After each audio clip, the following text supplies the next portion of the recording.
Hello అందరికీ welcome back. ఈరోజు నేను మీ ముందుకి ఒక సింపుల్ రెసిపీతో వచ్చేసా. అదేంటంటే గుత్తొంకాయ. అవునండి, గుత్తొంకాయని వితౌట్ స్టఫింగ్ గట్రా లేకుండా కూడా చేయొచ్చు అనమాట. సో చాలా ఈజీగా చేసేయచ్చు. మసాలాలు గట్రా అంటూ పెద్ద హడావిడి ఉండదు. ఇది కూడా మా అత్తయ్య గారి రెసిపీ. చాలా చాలా బాగుంటుంది మైల్డ్ ఫ్లేవర్స్తో. సో దీన్ని ఎలా చేసేలా చూసేద్దామా. ముందుగా ఒక కడాయి పెట్టుకుని కొంచెం ఆయిల్ యాడ్ చేసుకోవాలి. దీంట్లో ఒక హాఫ్ స్పూన్ ఆవాలు, అలాగే ఒక హాఫ్ స్పూన్ వరకు మినప్పప్పు వేసుకుని వీటిని చక్కగా ఫ్రై అవ్వనివ్వాలన్నమాట. త్వరగా వేగితే సరిపోతుంది. సో ఇవి చక్కగా ఫ్రై అయ్యాక సన్నగా కట్ చేసి పెట్టుకున్న ఆనియన్స్, నేను ఇక్కడ ఒక 2 మీడియం ఆనియన్స్ తీసుకున్నాను. ఆనియన్స్, అలాగే మనకి ఒక 3 to 4 గ్రీన్ చిల్లీస్, కొంచెం కరివేపాకు కూడా వేసేసుకుని వీటిని కూడా చక్కగా ఫ్రై అవ్వనివ్వాలన్నమాట.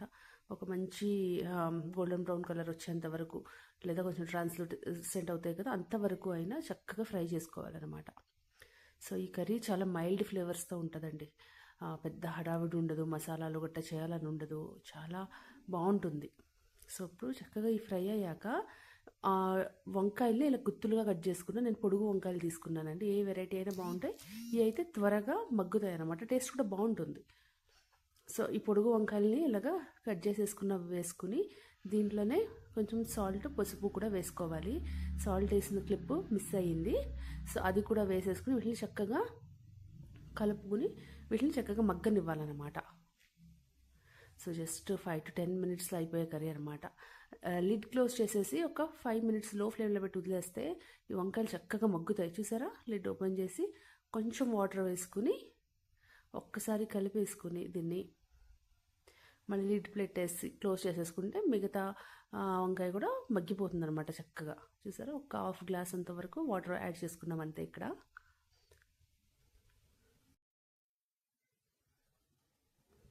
సో లిడ్ క్లోజ్ చేసుకుని ఒక 2-3 మినిట్స్ వదిలేసాక దీంట్లో ఇప్పుడు మసాలా, ఇదేంటంటే గసగసాలు, ఎండు కొబ్బరి, వెల్లుల్లిపాయలు, ఒక హాఫ్ స్పూన్ జీలకర్ర, అంతే, చాలా తక్కువ. ఒక 2 స్పూన్స్ గసగసాలు యాడ్ చేసుకున్న, ఒక పావు చెక్కంత ఎండు కొబ్బరి, ఒక 3 to 4 ఇలాగ వెల్లుల్లిపాయలు, అలాగే కొంచెం ఒక హాఫ్ స్పూన్ జీలకర్ర, అన్నిటిని వేసుకుని స్మూత్గా పేస్ట్ చేసేసుకుని ఆ పేస్ట్ని యాడ్ చేసేసుకుని దీన్ని దగ్గరికి అవ్వనివ్వాలన్నమాట. అంతేనండి, మన కర్రీ అయిపోతుంది. లిడ్ క్లోజ్ చేసి పెట్టుకుని ఒక 2 to 3 మినిట్స్ కొంచెం మసాలా ఫ్రై అవ్వనిస్తే సరిపోతుంది.